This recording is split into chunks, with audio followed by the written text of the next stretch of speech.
coming from the black community. Literally, America is crumbling to pieces, and you have barely heard a peep from black people. And I actually find it extremely surprising that people actually expect black people to feel sorry or feel some type of sympathy for the downfall of America. After everything that America has put us through, do you really think that we're all in silence sitting back thinking about now we can fix this shit and we can bring things back to the way they were? No and no. We do not want things to go back to the way they were. And you know what's crazy? I think a lot of people mistake this silence that's coming from the black community as a lack of awareness, as if maybe we don't know what's going on. You might see us dancing and having fun and playing around and shit still, and you might think, these niggas just don't take shit seriously. But I'll tell you what, at a certain point, niggas will stop dancing, niggas will stop singing, niggas will stop going along to get along. But we know America far too well. Hello great minds, hello good people, hello family. Guys, welcome back again to this new episode. Now, white folks are so furious, guys. You know, I'll be talking about how MAGA messed up the American economy. In this video, white folks are so furious. But this time, not at anyone else. You know, they're raging at their own reality. The poverty, job losses, and the social collapse they once laughed off as the black problem are now knocking at their doors. And the black Americans just watching, in silence, no tears, no sympathy, just quiet in realization that karma doesn't miss. It will come at its own time, you know, when you never expected it. So it has come to hit them. And this time round, karma hasn't come with a hurricane, but it has come economically, you know? So guys, let's watch some clips here, then we come back and have a chat. That is basically a valid point to make about the whole King thing. Here's a question that I saw, did not realize until it hit the news a lot, was that it was very white. What do you make of that? That the guy in Baltimore, the paper there said, we struggled to, our photographer, to find a picture of black people in this march. I'm okay with that. I didn't go, and I feel like, well, you talk. Well, we had a meeting. Yeah, go ahead. Yes. And let's just say it didn't go too well for white folks, that's all. Okay, I think I figured out why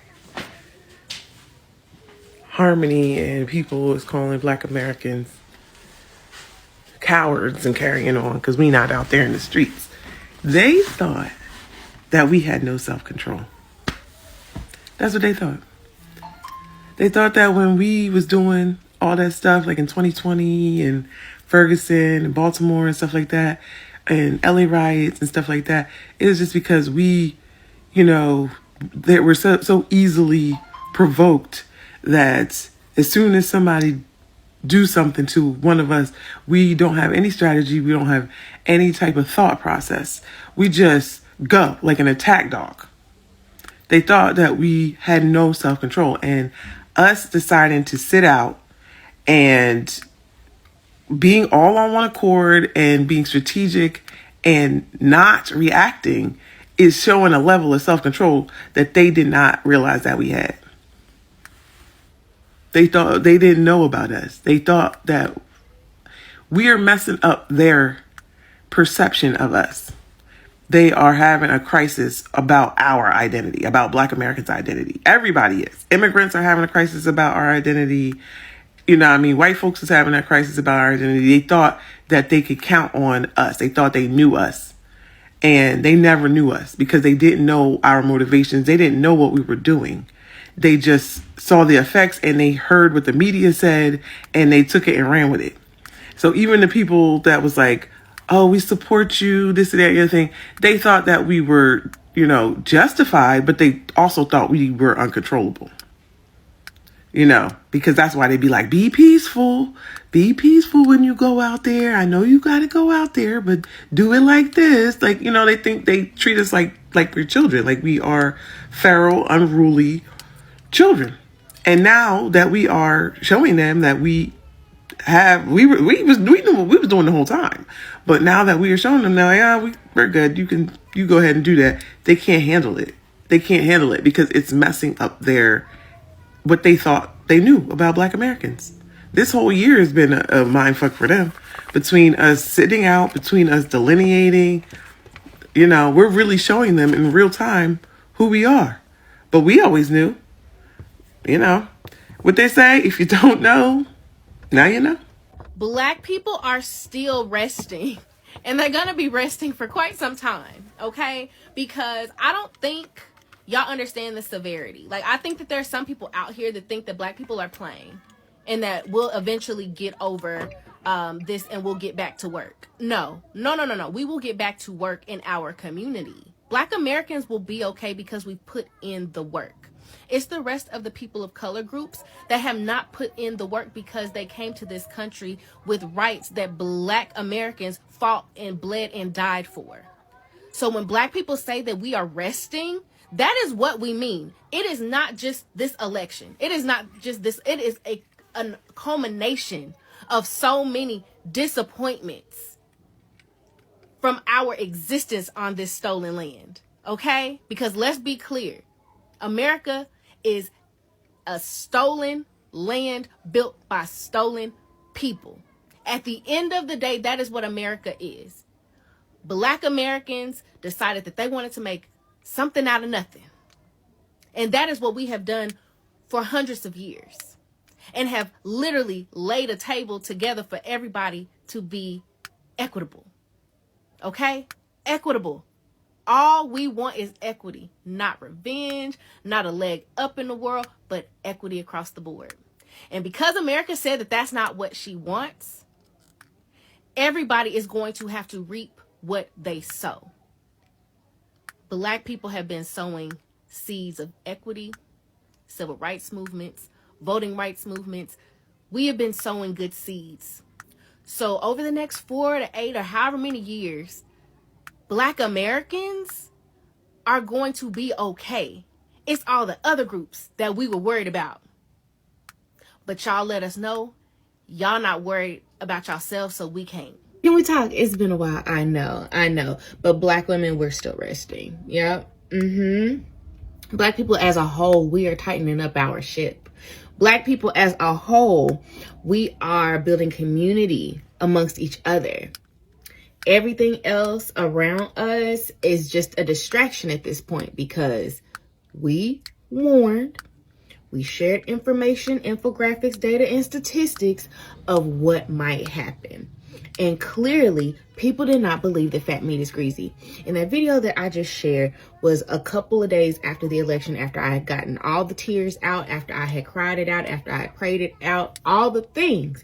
And I said, this was different because the levee of trust broke all the way, right? Black people have lived in a certain, Black Americans, the descendants of the enslaved, have lived on this stolen land for quite some time, and we understand patterns. We understand when the shift in the atmosphere changes, and we move accordingly. And what we're seeing is we have conditioned ourselves to do that. We have conditioned ourselves to pivot when the temperature changes. And a lot of people now are seeing the temperature change, not just feel it, but see it in real time, and they don't know how to react and they don't know how to deal. So anybody that is getting on this app trying to tell Black women to do anything, trying to tell the 80% of Black American men to do anything right now other than do what we've been doing the past 10, 11, almost 12 months, you're part of the problem, not the solution. I hate to say it, but some of us ain't gonna make it because we too busy trying to argue with stupid. We too busy trying to argue with stupid. And I just refuse. This is your friendly reminder. We know how we got here. Our rest is important. How we mobilize look different. A lot of the revolution will not be televised. And that's why a lot of folks is mad, because they don't know what we doing and it scares them. Okay? So while you all are building out your community while you are tightening up the ship, whether you all are saving more money. Because when I tell you, I get annoyed when I have to spend any amount of money because I have gotten so, like, you know, I work hard for my money. And I'm not just about to give it to anybody or anything, because it's apparent y'all don't care about my money. Y'all care, y'all care about my money, but y'all don't care about me. And that's a problem. You know, it's some places I don't go no more. It's some people I don't see anymore, because at the end of the day, we have got to guard our gates. We have got to guard our peace. We have got to guard our energy, because the more chaos ensues, the more dangerous people get. The more, you know, people do stuff because they just can't pinpoint what Negroes is doing and they mad about it. So at the end of the day, make sure that you are moisturizing. SPF is necessary for us. Drink your 6 to 8 glasses of water or more. Make sure that you are getting in the gym. As I talk to you, I'm talking to myself. Because we in for a long ride, but it is nothing that our ancestors have not done that we cannot do again and better, to make sure that when we come on the other side of this, we don't have to, this can literally just be a lesson. But this is a hard lesson because now everybody is learning it, because y'all just didn't want to believe Black people who have been oppressed in this land for quite some time. Yep, slavery is ended, but like, systemic racism is everywhere. And now y'all are figuring out that racism, classism, otherism is all on the same boat now. So, you know, y'all be well. Okay, bye. The day after the election, when Kamala Harris lost, us Black people told y'all we was going to the sideline. That we was sick of all this bullshit, that we was just gonna focus on us, Black people, our community, and our businesses. We told y'all that the day after she lost. Once we saw them exit polls and saw who turned their back on who and who didn't vote for who, we knew we was out the game. So why y'all surprised? Why I'm keep saying all this, where's Kamala? Where's the Black people at? And all this nonsense. We fought so hard during the election time to get Kamala Harris elected. It took so much out of us. Do you know how I felt the day after she lost? It's like everything was ripped out of me. Everything. I was sad. I was hurt. I was depressed. All these hours I put on this social media trying to convince Black people and Latinos that Trump was bad for them and what Kamala Harris was going to do for them, and they still voted for Trump. That took a whole lot out of me. So I know it wasn't just me. I know it was a lot of us. And we said we gonna sit on the sidelines and just watch what happened. So why are y'all? Black people have been literally begging this country and all of its citizens to see us wholly, to hear us fully since the beginning of time. The struggle to be seen and respected in this country is so intrinsically woven throughout the fabric of who we are. It's motivating and inspiring, but somewhat depressing. If you think about how much it's affected the Black culture, from our music to artists like Nina Simone, all the way to Ice Cube, Public Enemy, Tupac, Kendrick Lamar, Curtis Mayfield, have spoken about our struggle and seeing us. And I thought it was the UK that was on its arse. Seems like these Americans are really fucking struggling with the cost of living crisis. Check this video out. Tell me it don't break your heart. How can someone earning $80,000 a year be struggling to live? This is fucked. And we are literally the brokest we've ever been. Brokest we've ever been. But I'm making the most money I ever had my entire life. My husband and I, between the two of us, gross, make like over $80,000 a year. And if you told me a few years ago that $80,000 a year was not going to be enough for a family of four. I make more than what I made back in 2015. But I am still literally living paycheck to paycheck. I have to work 60 hours a week and make $80,000 a year to make ends meet. That's insane. I can't even begin to wrap my head around it. Financially, I don't understand anymore. I don't understand how I make $34 an hour and I can't function. I can't pay my bills. I am trying to get real with myself and with other white people, and it is painful work. There's a whole lot of blame toward black people for being the cause of how white people treat them, and I'm trying to get to the bottom of that. I decided to take a closer look at slavery, since that's such a big topic in the United States.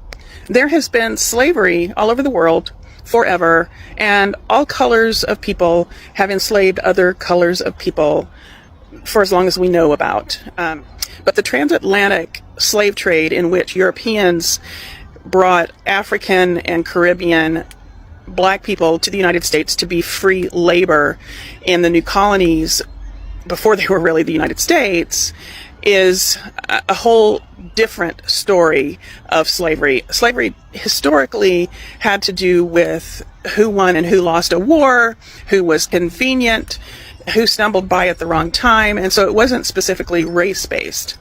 So why did these white Europeans choose black people to enslave? Because their physical differences from whites made it easier to create lies that they were biologically inferior. They invented science to defend this. It was easier to make these people who looked so different from us less human. And that lie made it easier to justify torture, rape, family separation, and death on a massive scale. And it made them, quite frankly, easier to identify if they tried to escape. The legacy didn't disappear when slavery ended. Eugenics came along and fed the racial superiority notion of whiteness, and it influenced the Nazi narrative along with the racial one. It carried over into segregation, Jim Crow, housing, policing, incarceration, education, all of that. If we're ever going to fix what's broken, we need to get curious enough to name how it got broken in the first place. White people need to get curious so we can say no more, not on my watch. The only reason that white people in the United States or anywhere we are, in Europe, in Africa, in Australia, in Israel, wherever we are the colonizers. We are the colonizers, and we live off the expense of the assault, Europe's assault on Africa, the kidnapping of African human beings, the trafficking, all of these things that we hear today. This is where it came from. Hundreds of years of assaulting and stealing everything that African people and Africa as a continent had, and putting it into the hands of white people. And so this is why, as the chairman has said, the true class struggle, the true working class in the world is the African and colonized working class, not white people, because all white people, and you know this is true, you and I know this is true by just living our lives and seeing it. All white people sit on the pedestal on the backs of African and indigenous people. And, you know, the statistics are that even poor white people have an easier ability in a crisis to raise $3,000 in an emergency than middle-class African people do. Because we live in social wealth. We live with the wealth surrounding. Why can't white people just leave black people alone? People watch my videos on social media talking about anti-racism, talking about reparations, and they can't control themselves. They have to comment and tell me, I disagree. I don't agree with what you're saying. That's ridiculous. That's stupid. Because it is ridiculous and stupid. Or maybe I'm saying that because I'm white. See, I've been told so many times that I talk white and that I think like white people, even though I don't understand what that means. But I'm starting to believe that, oh my God, that I am white. But is this you? White people, do this on Juneteenth. How do you celebrate Juneteenth as a white? Every white person needs to watch this. 3 ways white allies cause unintentional harm. 3 ways that white allies cause unintentional harm during conflict. Here are 3 ways that white allies cause unintentional. White supremacy makes white people stupid. I mean, what? I didn't even have to scroll far because I ain't got time for that, and I still found those videos. Like, how do you dedicate all your social media platform to talking about white people and then expect white people not to react, not to comment, not to disagree? It's not making sense. It's just like me dedicating my whole social media platform to talking about Asians and then expect Asians to keep quiet and not react and not comment and not disagree, and then come online, cry about it, and say, why can't Asians leave me alone? Why can't Asians leave Africans alone? Leave black people alone? See how that sounds? It's not making any sense whatsoever. You know what you're doing when you say things that you say and target one specific group of people. Obviously, TikTok loves drama and controversial things, and they would help you spread it out to people's For You page. So you can't come online and start crying victim. It doesn't work that way. If you can't take the heat, then stay out of the kitchen. If you can't take it, then don't dish it out. Common sense, I promise, it's just common sense. 13,000 views and only 200 likes is telling me that the video that I just posted about calling out white racists hit the right audiences. We love to see it. Oh, we love to see it. We love to see it. Now, some of you may be asking, Danielle, how do I truly become a white ally? I hate racism just as much as you do. How do I hold white people accountable? I'm glad you asked. The biggest thing, in my personal opinion, is voting in the interests of black people, right? Let's say you're somebody who votes in every presidential election. May I ask, do you vote for your local and state elections? That's really important. But also, too, are we paying attention to what local and state officials are saying and doing, or just saying, right? This is really important for the majority, which is white people still. Thank God for that, right? To hold people accountable, okay? So I want you to be voting in the interest of black people. Start asking questions when you go to your local town halls, right?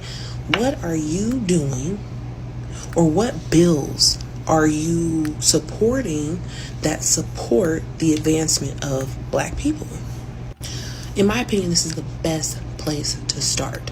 Also, too, when you notice workplace discrimination, or when you notice that you're 1 or 2 or however many people work in your company, those black people, when they get noticeably uncomfortable in certain situations where certain words are thrown around in the break room or whatever, I want you to go to HR and just express concern. Just express concern, not about the black person and their uncomfortability, but what you also hear that makes them uncomfortable. That is also very important, in my personal opinion. We need allies in our day-to-day experiences, okay? If you're seeing a black person be mistreated, I want you to act as the shield, if you will, okay, between the injustice and that black person. I don't want you to put yourself in harm's way. Don't hear what I didn't say, okay? But I do want you to just start paying more attention to people who have many less privileges than you. Much less privileges, you know what I mean. Point is, do your due diligence, okay? Because I guarantee you, if you start speaking up, the world will change and be better for it. God bless you. Family, Please listen to something that Donald Trump said in regards to our National History, African American Museum and History and Culture in D.C. You know that he is removing many of the artifacts out of there, return them to their owners, because he says museums in our nation's capital should be places where individuals go to learn, not to be subjected to ideological indoctrination or divisive narratives that distort our shared history. First of all, that is such ignorance. So you're saying that you want to remove what really happened in American history because it's divisive, but yet you all had a problem when we were telling you all you need to remove the Confederate flags, remove these Confederate statues because they were divisive. You know, when I first saw this, that what the president and many of his racist cohorts are trying to do, they're trying to erase us. We know that. And at first I got angry and then I got nervous, but then I got quiet. And I said, you know what? God is not going to allow this. Black people will never be erased, and more so our ancestors won't. See, white people, I'm explaining something to you all, especially you racist white folk. God has given you all ample enough time to turn away and repent from your evil, wicked ways, and also to repent on behalf of your ancestors. But you still refuse to do it, and you still sit in your white evangelical nationalist churches and preach this God of love. But yet you want to erase history.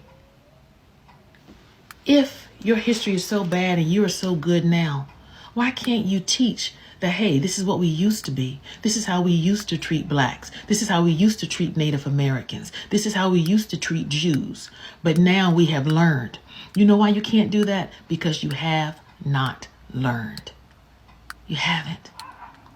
I'm telling you, white folk, your day of reckoning is coming, but it's not coming from where you think.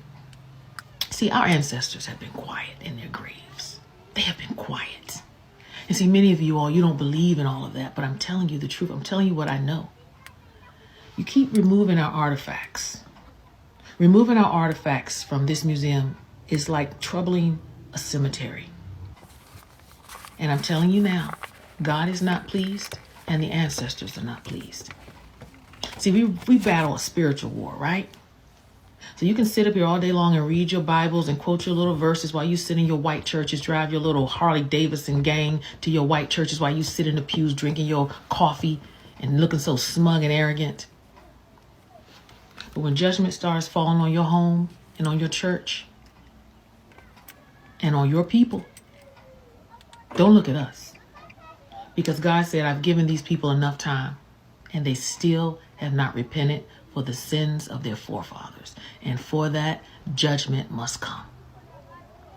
So black folk, this is a little troubling that they're going to remove stuff. But hey, we're not attached to things, right? It doesn't matter. Because you can take away artifacts, you can do whatever you want, but you can never take away the sincerity, the passion, the vigor, the brilliance of our people. And you damn sure not going to stop our next generation. Racist white folk, watch yourself. You are sinners in the hands of an angry God, and he is not pleased with you.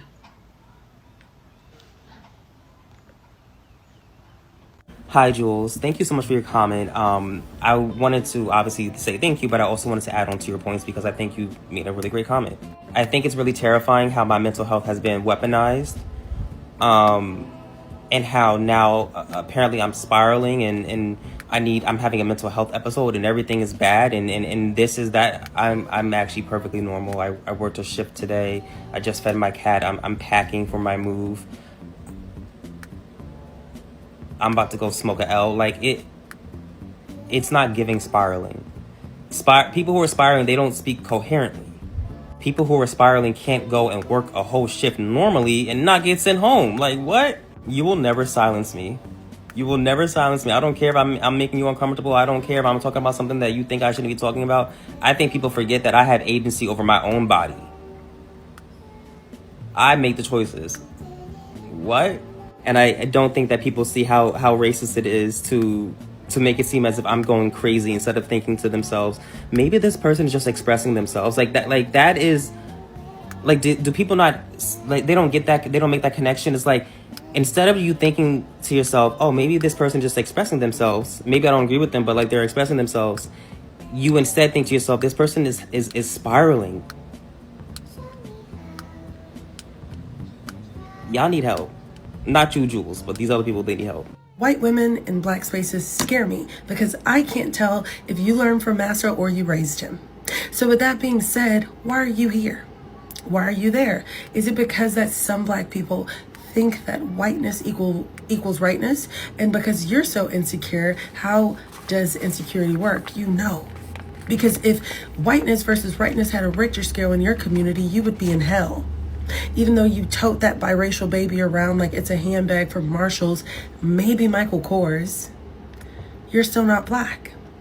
You want to be white, but they don't accept you. You just so happen to not be blonde or skinny, so you're fucked. So you show up in black spaces where they think whiteness is the savior.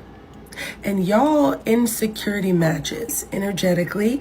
They, because they think that they should adopt whiteness, and you, because you know that all you have to do is be white to show up and you have a space.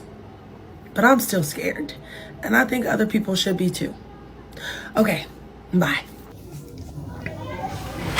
Now guys, welcome back. Now, you know that for decades, poor white America ignored or mocked the black struggles, calling it lazy and ungrateful people.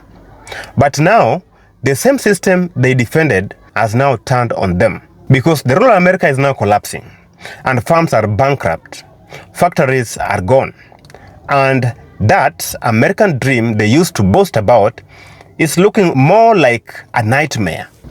Trump's trade wars, inflations, and automation has left thousands of people jobless, you know? And the opioid addiction is destroying the entire communities. Meanwhile, the federal aid and health programs they once opposed are now the only thing that can keep them going. The food stamps. Those are the only things that they can depend on because the economy has gone through the roof. The prices of grocery has gone through the roof. Remember, these people hated handouts until they realized that they also need these handouts. So black Americans are not celebrating because white Americans are suffering, but they are not either surprised. Because for generations, they were told to pull themselves up by their bootstraps. Now, as the tables are now turning, those same words are now echoing back in the faces of those who once said them. You know, silence isn't a revenge, good people. It's a reflection. And I would urge my black people to just keep it locked in silence. Just keep it in that mood. Because you are now confusing your enemies. They don't know where to hide. They don't know what to say. They don't know where to attack. You know, silence is very powerful. And the black people have mastered the power of silence. Silence is power. That is a moment to remember how the empathy was denied when black people were in need of it the most. Black people were told to go work their ass off. They were told to look for a job, not to depend on the food stamps. Today, the same people who are saying those words are now asking for those food stamps. So ironical. Social media today is flooded with the white families crying about losing their homes, losing their jobs, and even losing their future. But you know, when the black Americans cried for justice, the response was very clear. Stop complaining. Now the cycle of ignorance is now turning, and the silence from the black America is now deafening. It is not hate, guys. It's not hate. You know, it is exhaustion. A tiredness born from years of being unheard. Poverty doesn't care about where you're coming from. It doesn't care about who you voted. It will never care about the skin color that you have, you know? But hypocrisy does care. And maybe now America will finally see who black Americans are. Maybe now white America will finally see the struggle of one group ignored today will become a struggle for another group tomorrow. And just maybe, you know, this silence isn't coldness. It's the world's most painful regret. So, what we are witnessing today in America isn't a revenge. It is a reality because they voted for this man and therefore they must enjoy his government, reap the consequences of what they ignored. And now they are crying online for help. Who is going to help them? Now the question is, will America finally unite in truth or keep blaming others until everyone loses? Thanks so much, guys, and let's meet again in my next video. This is your guy Fred from the motherland.